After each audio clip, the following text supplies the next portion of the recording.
Hey, I'm Shane from Shane's Law. I'm here with Thomas. He's one of our attorneys in the concussion and brain injury group here at Shane Smith Law.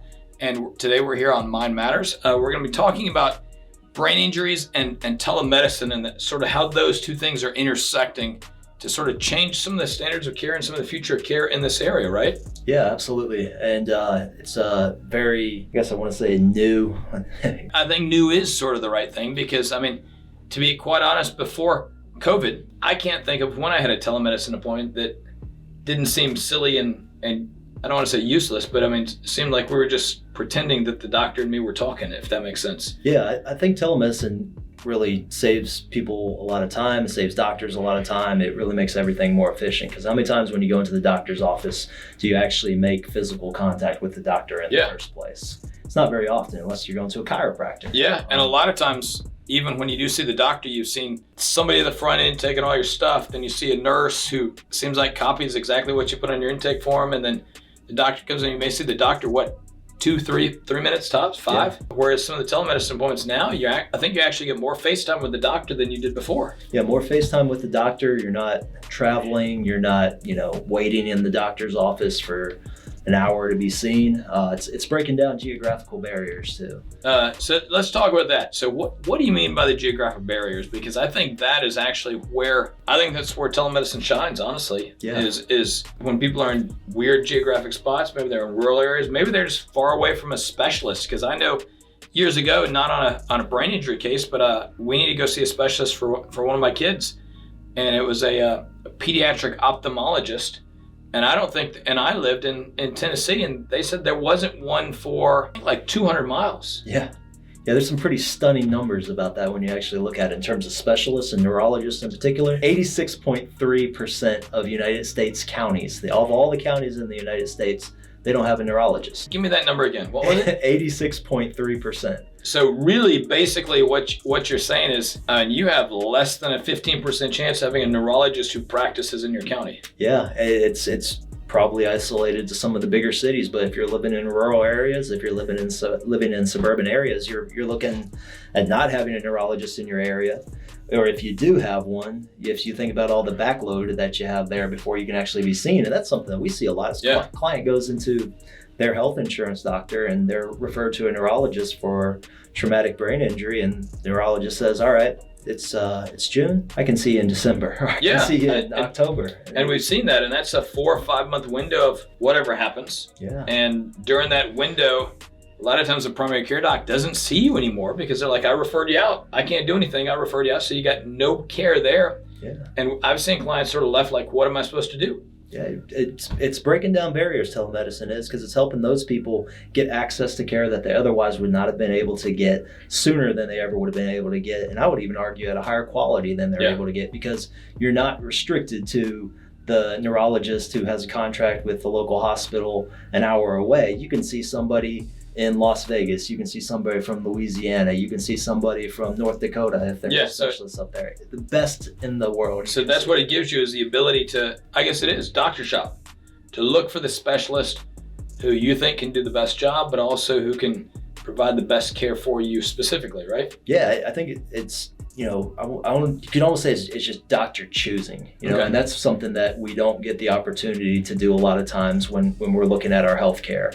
Is, we have the luxury of choice in so many areas in life. You can choose what you watch on TV, you can choose what you eat, you can choose, where you go on the evenings and on the weekends. But when it comes to the most vital things that go on in your life, the things that are going to keep you alive or cause you to die, hey, this is your doctor, you're stuck with it, good luck. Yeah, when you put it like that, it seems crazy. Yeah, it's absolutely nuts. And you see how it's something that's denigrated by insurance companies. They're like, oh, you didn't even see the doctor? They didn't even see you in person? Well, actually, they saw him on a screen, yeah. But they got to choose who they got to see. And you shouldn't have any problem with that. No, because I think about it. I mean, you said the choose things. If I look at, can you imagine the chaos or what would happen if suddenly the government came out and said, hey, you guys can only drive red Toyota Corollas? Yeah. And that's your car, Thomas. You don't get to pick. You get that, and I get a green. I'm lucky. I get a green Ford truck instead. But you got, nobody would stand for that, right? Or they said you can only go to this particular restaurant. We'd go crazy. Yeah. But we let them do it with doctors all the time, or at least this one doctor who's local to you versus giving you the choice, right? Yeah, when you think about it, it's remarkable, the type of argument that they're actually making, in terms of life or death, your health, your family, your livelihood. This is who you have to use instead of I get to choose in America. Yeah, This is America. yeah. This is, like you said, this is America. We get to make choices all the time, right? And I've met doctors in the past where I'm like, dude, I wouldn't want you working on me. Yeah. The doctor who seems super busy, who doesn't seem like he listens to you or just, looks at a piece of paper but doesn't look at you or doesn't talk to you. I've been in a doctor's office where I'm not even sure the doctor looked at me. They looked at my labs, but they didn't ask me any questions. You're just the person in room 1 or the person in room 4. You're almost a number instead of an actual living, breathing human being. And when we come to brain injuries and stuff, I think since this is so much of an injury where you don't just see it, and simple lab work doesn't really show it a lot of times. It requires a doctor who's going to take the time and to talk to the client and listen to the symptoms and correlate it to whatever they can to prove and show that and figure out a treatment path, right? Absolutely, and it frees them up to have that time is one of the crucial things to think about with telemedicine. So that doctor's not restricted by, being stuck into an office and having to, rely on 1,000 other people to make the wheels turn. Yeah. They can just see people, they can get things done. And, it's an application that's not new. This is used in other areas of medicine to remarkable effects. Some of the most important decisions that get made in a person's life happen through telemedicine. No, business deals are done by Zoom all the time nowadays. We let people negotiate big, huge deals. You can almost buy a house with Zoom and DocuSign. I think about the size of business deals that happen and nobody ever sees anybody else. Why in the world are we going to say that you can't do it with medicine? Right. And we do it in terms of stroke diagnosis, the management of stroke conditions. Telemedicine has changed the game in that. That's a condition that requires swift intervention.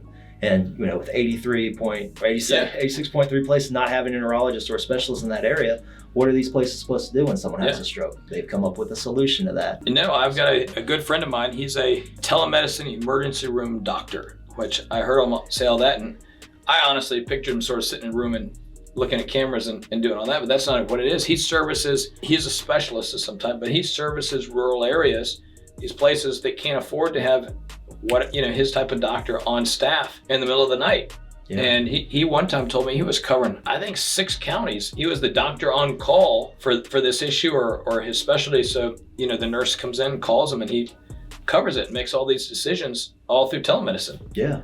Yeah, it's allowing greater access to better care. And I don't... That seems like the best thing, right? Yeah, it seems like it seems what we should want. We should want more access for more people to the best doctors that are out there. So the telemedicine doctors, so can they prescribe medicine after they talk to me and see their patients? Yes. So they can prescribe medicine, they can order tests, they can do all the things a regular doctor can do. The only thing they can't do is what? Put their hands on me? The only thing they can't do is put their hands on you and, basically touch your body. They can't take your weight. They're going to have to depend on the truth for that. Huh? Yeah, they'll have to take your word for it on that one. But, patients aren't there to lie. They're there to, find out what's wrong with them. So that's what our clients are there to figure out what's going on with their bodies. So, they're there to tell the truth and get all the information to the doctor so they can make the best decision. I've even seen some of these telemedicine doctors, they'll have the patients almost do some, I don't want to say a physical exam because the doctor's not there, but they will have a patient step back and do certain movements so they can see that and look at it. Almost the same as if they were in a room. Absolutely. Yeah, you can measure and get a sense of somebody's posture. You can get a sense if their head is drooping to one side. All of those are things that can be done with telemedicine. It happens in various industries besides just healthcare and doctors. You see that happen with personal trainers. A lot of what you're seeing how somebody moves their body, and then you're getting a read on what you need to do to improve this particular aspect of your fitness. Lots of different things like that. So, and if they're using it, is it commonly accepted in the stroke area? There was a 2018 study in Stroke Magazine that revealed that telestroke services led to faster diagnoses, accurate treatment decisions, and ultimately better patient outcomes. There's an FDA-approved remote presence robot that allows for high-definition video and audio communication for real-time patient assessment. So I assume this is a special type of robot in the hospital, these rural areas in particular, to some super images, basically, right? Like 4K, 8K video stuff. But I think what's most relevant about that, you told me this magazine, they said it leads to more accurate diagnoses than I would assume a local doctor who's not a neurologist making a decision, or a physician's assistant, or a nurse on staff, or something else. So they're coming in better, even though it's all telemedicine. Yeah, I mean, you think if you had to do it the other way, if you had to do the alternative, you would have essentially either somebody taking a picture or a video and sending it to a doctor and having them figure it out, after the fact, or just getting on the phone with a doctor who lives in one of the, 13.7 counties that do have it. Yeah. And explaining it to them. It's like, why would we restrict that doctor's ability to save someone's life? And you just put it up on the screen and be like, yep, clearly that's a stroke. Because my assumption is the guy or gal who does it all day, every single day, is going to be much better at diagnosing a stroke, or much better at diagnosing a brain injury, than somebody who does it once a year. Yeah, there's somebody's working a per diem shift at the ER, or coming in, or hasn't been trained on that particular issue. You have a specialist who's making massive life and death decisions on whether to administer certain medications. So it sounds like telemedicine's here to stay. Should be, and yeah, I think it absolutely is. Hopefully it becomes more and more accepted. I think as patient outcomes get better, and traumatic brain injuries in particular are treated better and better, and patient outcomes are improving, that we'll definitely see that. And what I see, it comes back to this access of care, because you told the story about, I'm a new patient referred to a neurologist I'll see in 5 months. I mean, that's pretty common, honestly. I mean, it sounds like a joke for us, but that happens over and over and over. Yeah, I can't tell you how many times I've seen it happen. They have a client diagnosed with a brain injury or concussion at the ER. They go see their primary care, bring their records. Primary care, I can refer you to a neurologist. Call the neurologist. I can see you in 3 months, but that's the best I can do. Yeah, and I think that's a great reason why, when somebody goes, well, why didn't you go see the in-person neurologist? Why did you take the telemedicine neurologist? Well, because this guy couldn't see me for 3 or 4 months. This guy could see me in 2 weeks, right? Yeah, absolutely. And I know I've had issues where you have health issues and you're worried about something. Honestly, once that happens, that's usually on your brain the whole time until you get answers, right? Yeah, and there's something to be said for, cortisol levels and different parts of like the physiological reaction to that stress and not knowing what's going on, making your condition worse. At least you have to believe that there's some sort of impact. I would totally, and when you think about the effect of an undiagnosed brain injury on a relationship between a husband and wife, I haven't read a study recently about it, but I know it's got to be huge, because until it's diagnosed and we have tests that say this is what happened and this is why you're acting this way, we know people are gonna just think the other person's acting crazy. Yeah. Because I know the impact on relationships for people who have a serious concussion brain injury is already very, very high, but undiagnosed, I think, has got to be even higher.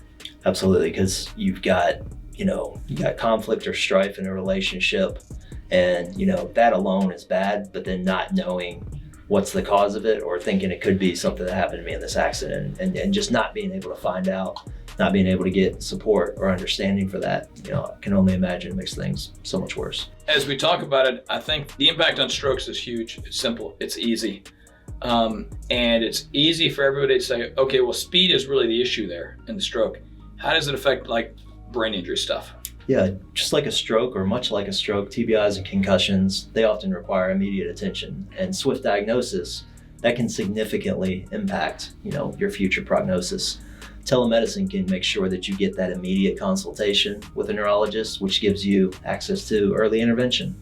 And, all of those, the symptomology, patient history, that can be conveyed through a video call, just as what's going on with the stroke can. Oh yeah, I wouldn't see any issues with that. I mean, that's not much different, honestly, than filling out a form. You can fill out a form and zip it to the doctor just as easy as you can fill out a form and hand them a piece of paper, right? Yeah, absolutely. So what are some of the benefits of being seen super quick and early? Yeah, I think it's just being able to get the care and the treatment that you need, knowing what's going on with your injury, and then being able to be proactive in getting the treatment so that any impact of that injury you can try to negate or mitigate as best as you can, in terms of getting rehabilitation, whether it's cognitive behavioral therapy or different medications or different supplements that are recommended by the doctor. Even IV infusion therapy is something that's been recommended. So just being able to get it taken care of, nip it in the bud. If you break your leg, you don't want to wait 3 months because that's obviously going to have. Yeah, it's easy to see how, and maybe that's where the brain injury victims or the advocacy groups need to step up and actually advocate it. Because you're right, nobody would say wait 3 months to get your leg fixed. Right. If it was broken, nobody would say just tough it out for 3 months and then get seen. Well, that's exactly what's happening when we don't use telemedicine, when we have to wait 3 or 4 months to see a neurologist. Everybody's like, well, let's just wait and hope it gets better in between. If you thought about it like a broken leg, nobody would stand for that. Nobody would do it. And yet that's exactly where we are here. So telemedicine has an opportunity to address that and fix it, right? Yeah, it's a chance to bridge the gap. That just people not having access, not having ability to get immediate consultation. And neurology is an area where that can be done with telemedicine, different from, somebody has a broken leg, you're gonna have to get down there and fix that with your hands, right. To reset things, to, fixation, put it back in place. A reduction, like an open reduction, But with a brain injury, you can start to address things early on, without having to be seen in person. I'm sure at some point an in-person appointment is going to be necessary, but. I was going to say, but a doctor could easily diagnose you and say, well, while we're talking, I've noticed you're having some speech issues. Let's get you into some speech therapy. Right.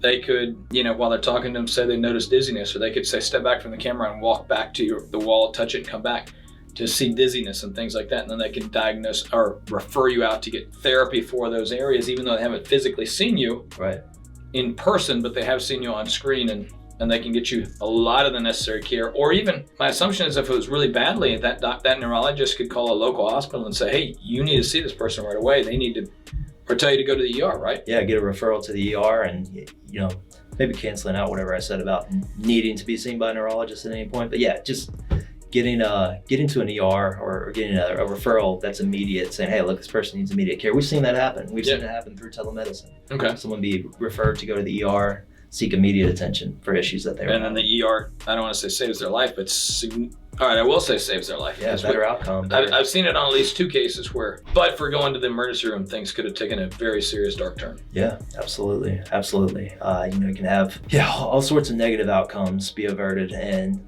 getting a specialist who's trained in this particular area, who's gone to school for this particular area, fellowships in this area, versus an urgent care physician who, all credit to them for what they do, but, having one of those physicians diagnose something versus someone who's trained to see it, can increase in quality of life is immeasurable. Patient outcomes and everything else. So anything else on telemedicine for brain injuries and concussions you can think of right now, Thomas? I think it's just an excellent option for people who don't have health insurance, who don't have access to a neurologist in their county, and it's going to be changing patient outcomes all across this country for the foreseeable future. I was going to say, because you quoted that statistic, and I'll bring it up again. Basically, 86% of counties don't have one neurologist, and my guess is if you took out the metro areas, it's probably closer to like 95%.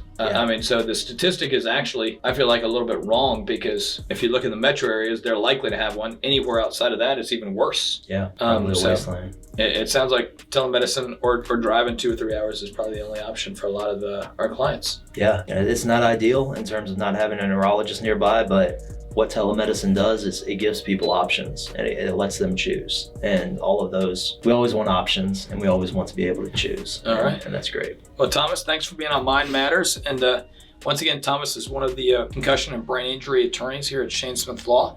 For those listening, hit like and subscribe so you can get more updates on more podcast episodes from Mind Matters. Thanks a lot. In pain, so I call Shane.